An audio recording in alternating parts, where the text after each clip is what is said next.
Melanjutkan cerita sebelumnya. 23. Info status baru. Kai, apakah kau yakin untuk ikut dengan mereka?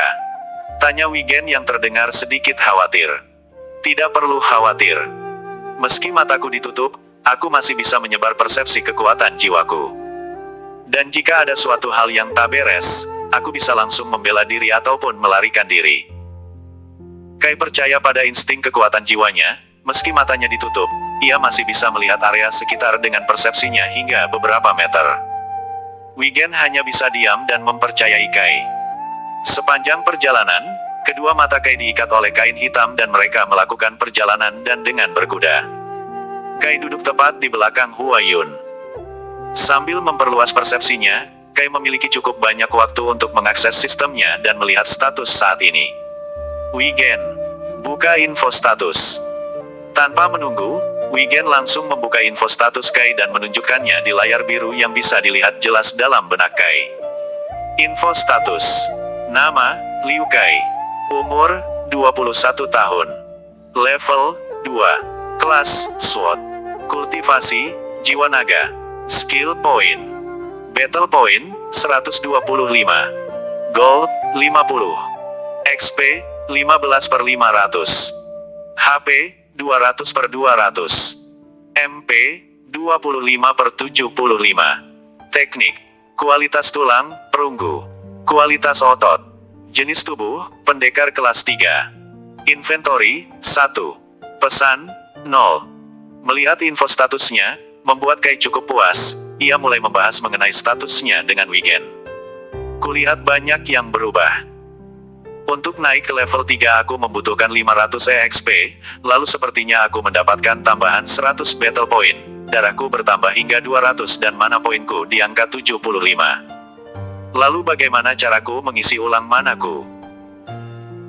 Manamu akan terisi seiring berjalannya waktu, namun cukup lama. Jika kau memiliki teknik menyerap ki mungkin manamu bisa terisi penuh hanya dalam waktu yang singkat.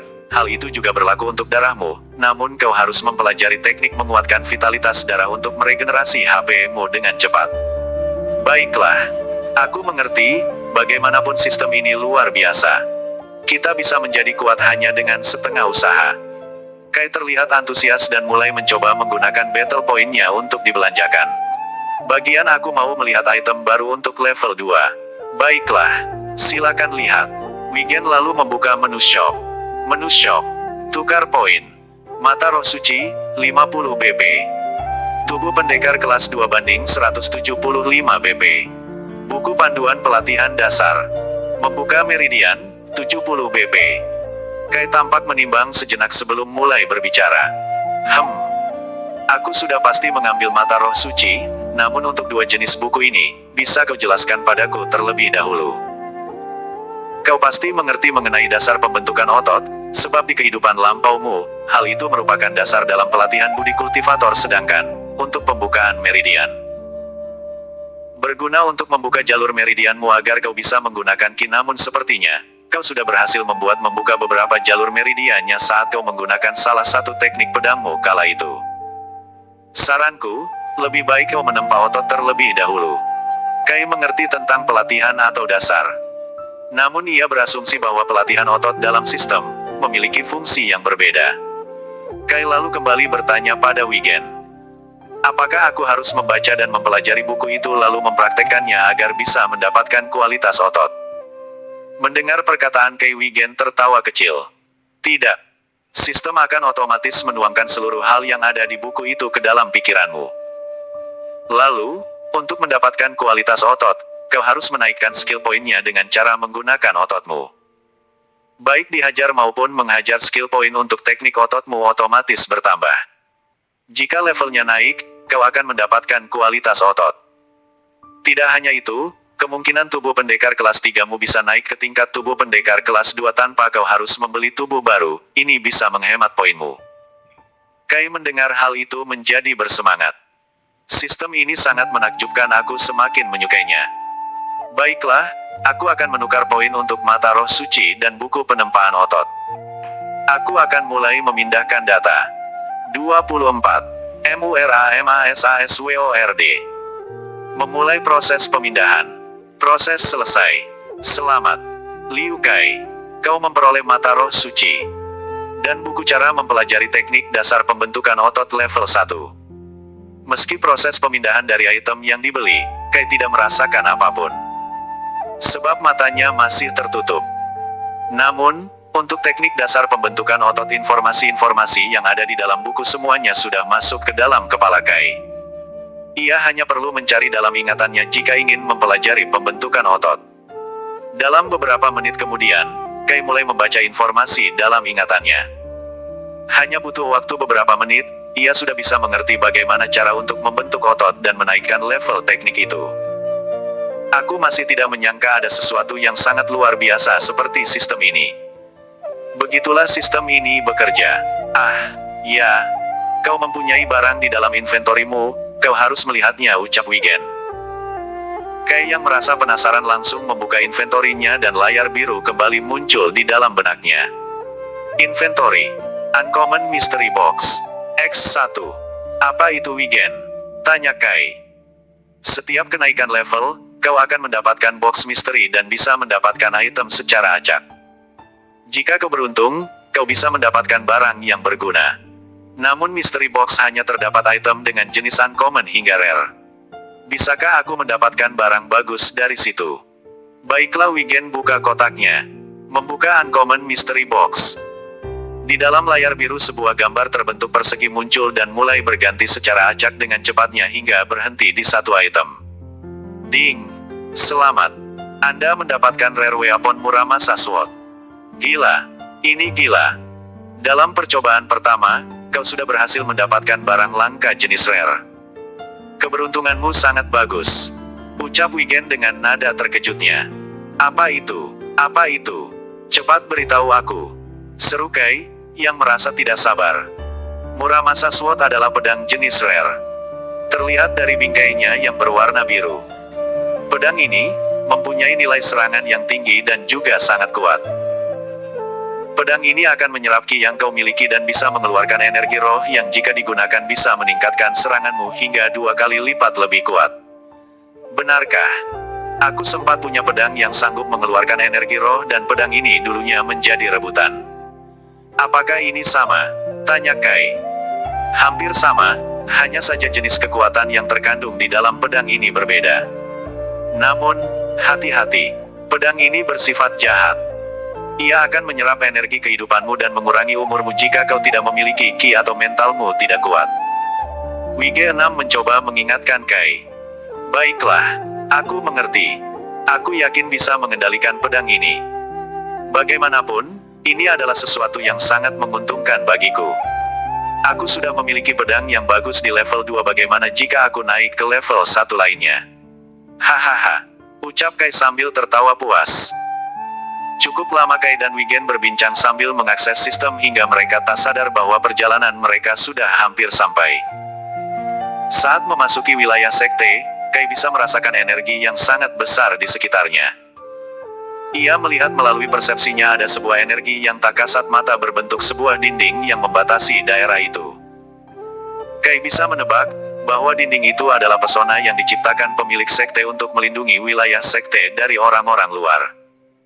Serta menyamarkan keberadaan sekte hingga tidak bisa dilihat dari luar ataupun dengan mata telanjang. Saat Hua Jin dan Hua Yun menghadap tembok energi itu, sebuah pintu berbentuk persegi muncul dari balik tembok, seolah memotong bagian hutan dalam bentuk persegi. Mereka kemudian memasuki pintu itu.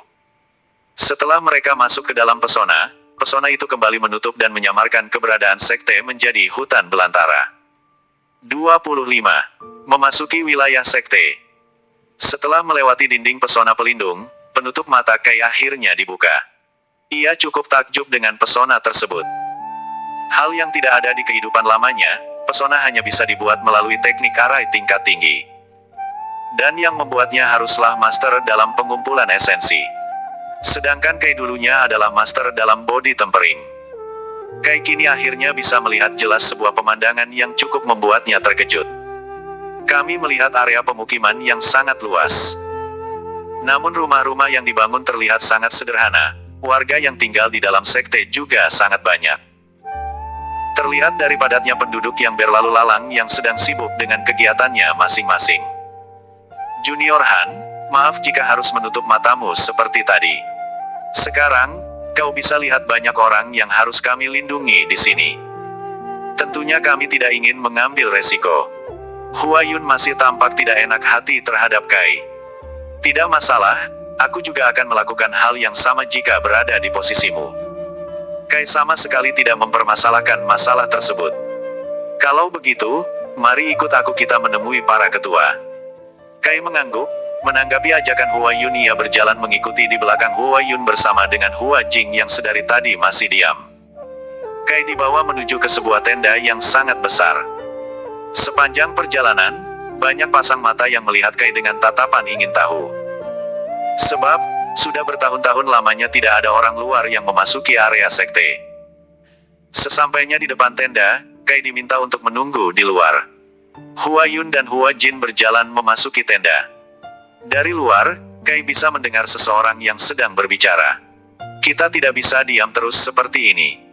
Sudah 5 tahun lamanya kita bersembunyi. Zonger, kendalikan dirimu. Kau tahu bahwa pria iblis Long itu masih mencari-cari kita. Aku mungkin bisa melawannya. Namun, dia hanyalah kaki tangan dari lembah hitam. Sanggupkah kita menang melawan mereka? Kita hanya bisa menghancurkan mereka secara perlahan. Suara sepuh terdengar dari dalam. Kai menyimpulkan bahwa pria itu adalah patriark dari sekte. Tak lama kemudian, Kai mendengar dua orang yang berbicara sebelumnya, kini berbicara pada Hua Yun. Selang beberapa menit, Kai diminta untuk masuk ke dalam. Kai tanpa ragu melangkah masuk ke dalam tenda. Di dalam tenda yang cukup besar, Kai bisa melihat belasan orang sedang duduk mengitari meja bundar. Semua mata kini tertuju pada Kai. Ada tatapan tanda tanya dan ada juga yang menetapkan penuh kecurigaan. Melihat Kai masuk, seorang pria setengah baya berdiri dari duduknya dan berteriak lantang. Hua Yun, kau sudah gila. Bagaimana bisa kau membawa orang asing ke dalam sekte kita? Bagaimana jika lokasi sekte kita terbongkar? Apa kau tidak berpikir sampai di situ? Hua Gu, aku sudah mengatakan untuk mengendalikan dirimu.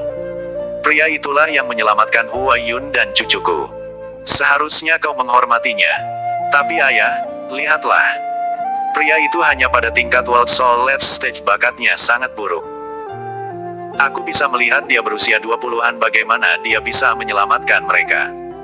Mendengar perkataan Hua Gu, patriark sekte akhirnya kehilangan kesabaran.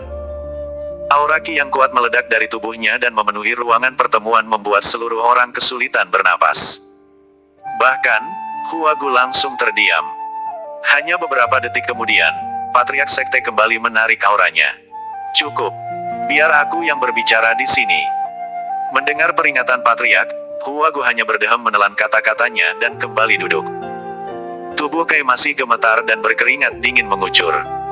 Setidaknya aura patua ini sangat kuat, ucapnya dalam hati. Dia sudah lama berada pada tingkat Holy Soul Let's Stage. Jadi wajar jika auranya begitu kuat. Dan pria sepuh ini sama sekali bukan tandinganmu. Perbedaan kekuatan kalian bagai langit dan bumi. Kau sebaiknya tidak menyinggungnya. Wigen mencoba untuk mengingatkan Kai. Bersambung.